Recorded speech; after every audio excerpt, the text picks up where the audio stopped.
Ram gave Otto roughly 3 conditions for her cooperation. Ram, regardless of the divergence from Roswell-sama's plans. And from the Gospels writ, you must preserve Roswell-sama's will to live in this world, whatever it takes.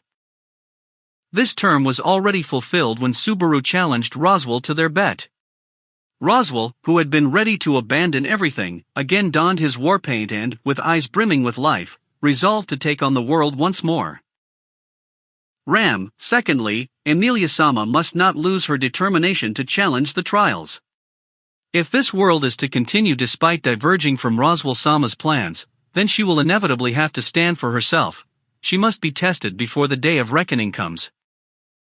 This one would have to be left entirely to Subaru and Emilia, but judging from the fact that Ram was willing to hear his proposal, she probably considered this condition as good as cleared.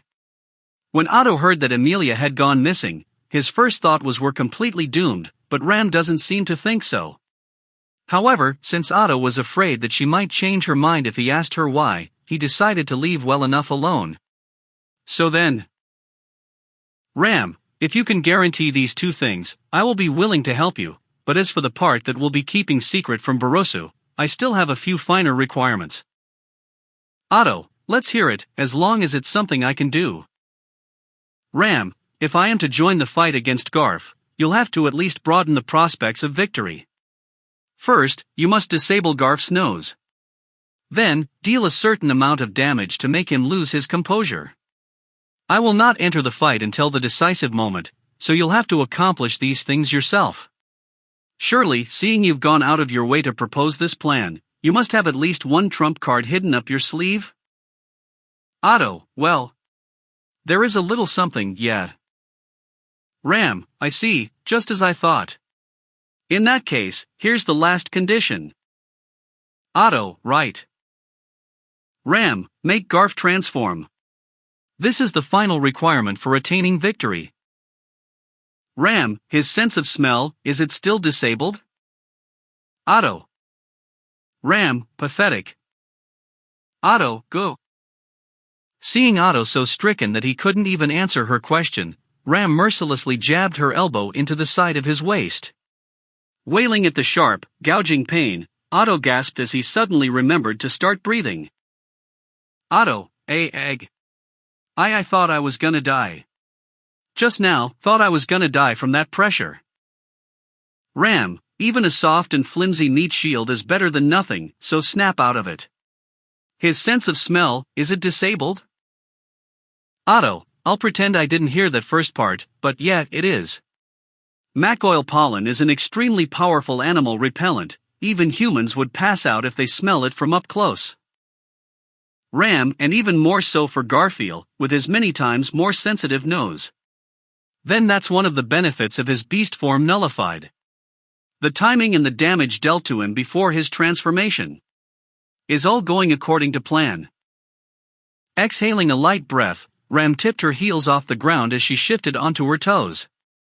From there, she dropped her heels, lifted them, and began repeating that motion in a simple leg exercise. Otto furrowed his brows at Ram's strange behavior, and with, he tiled his head. Otto, Ram-san? What are you doing? Ram, I'm warming up. Slightly loosening my body before I start. As much I loathe to admit it, Borosu is right about this being efficient. Otto, no, that's not. I meant, what are you doing these exercises for? Ram, that's simple.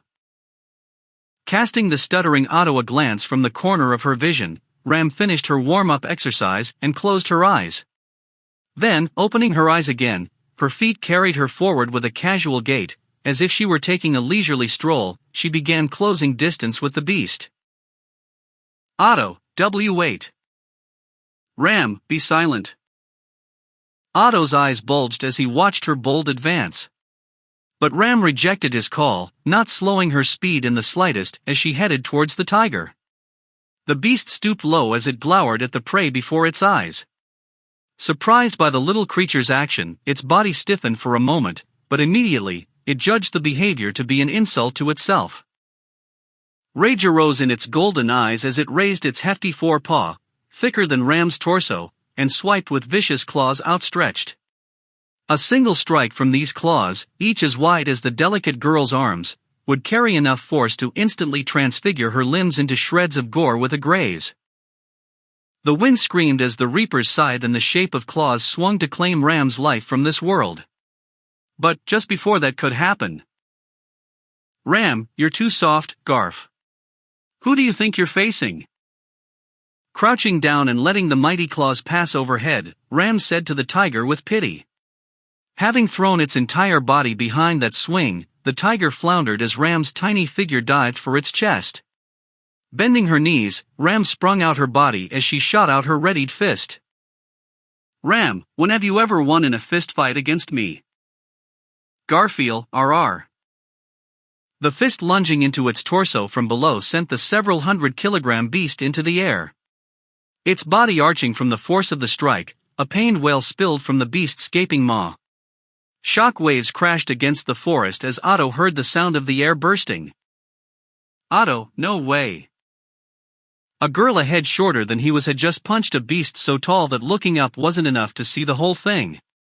And just like that, with her fist still buried in the tiger's torso, Ram used her offhand to slap the animal around even further. Blows alternated from one hand to the other as they beat the enormous beast shrieking in retreat.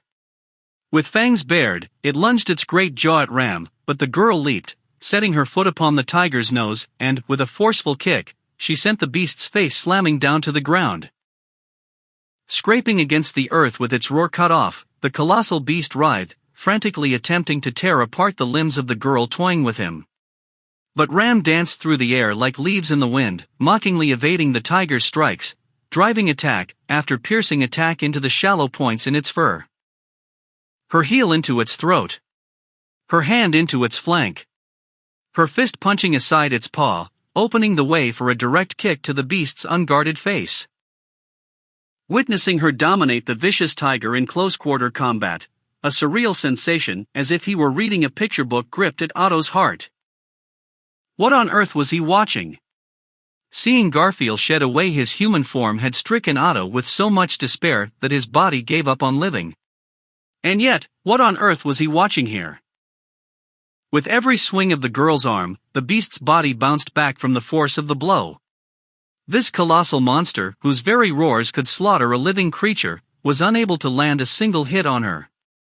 Its furious paws blindly mowed through the trees, gouged into the earth, transforming the forest with chaotic violence, and yet the constantly changing landscape caused Ram no issue at all.